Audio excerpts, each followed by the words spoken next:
Now, I just wanted to do this video talking about how medium to highlight plants don't go good in low light situations. So, this is, what is this?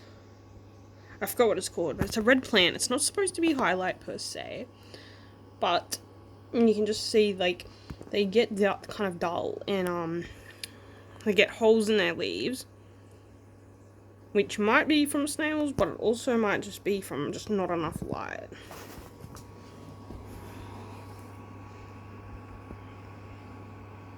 So I wanted to move this out to this tank. And then see a similar kind of story going on with this Hydrophila. Well, it's been eaten by something, but you can see like little dots in the leaves. I would say that's more of a medium light, but somehow going okay. So you see how these leaves are not damaged at all? That's because this is actually a low light plant. Oh, there's too many plants in here actually. This plant's kind of gone out of control. Now this one, another low light plant, Anubias. And that's not damaged from the low light.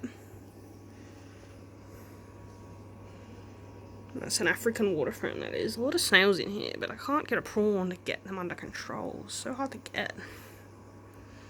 And then, see, they can actually grow out of the water. But they do like more humidity.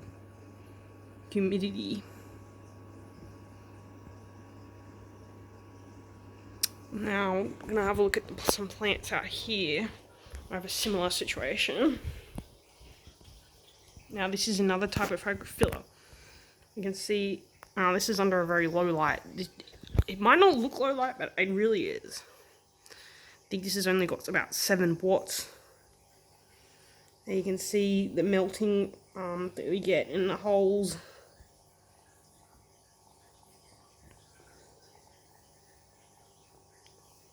See, if I put a better light on this, wouldn't really get this kind of situation happening.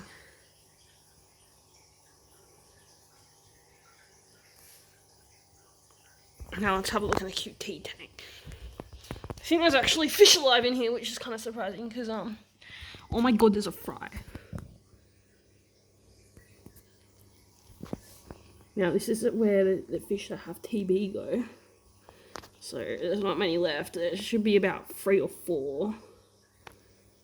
I know there's a fry. There's a female. Yeah, I think this light's slightly higher. There's actually quite a lot of plants in here.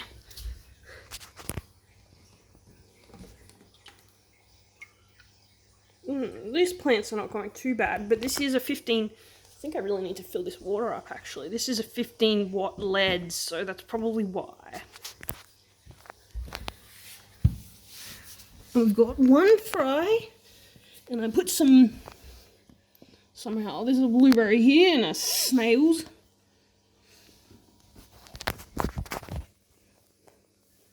Now that's an affected female, and then we have 1 fry.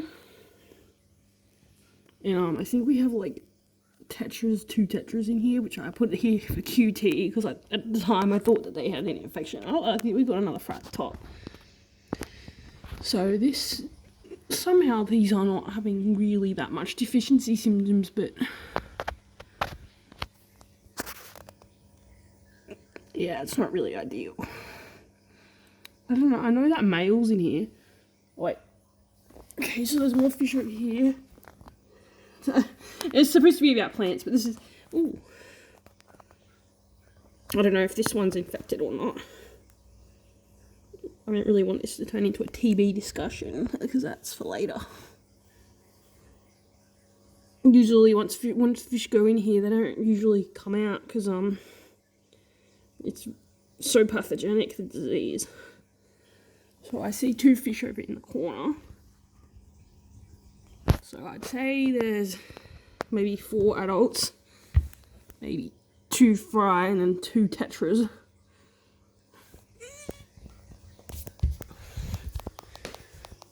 And there's also, this is actually my actual fry tank. You've got 6 fry. Now, this is much higher light, but none of the plants in here are really highlight. Okay, so actually these ones are highlight. But that's why they're kind of growing leggy upwards and melted, because it's not exactly high enough light for them. But these are more low light. It's definitely low light. Anubis is again low light.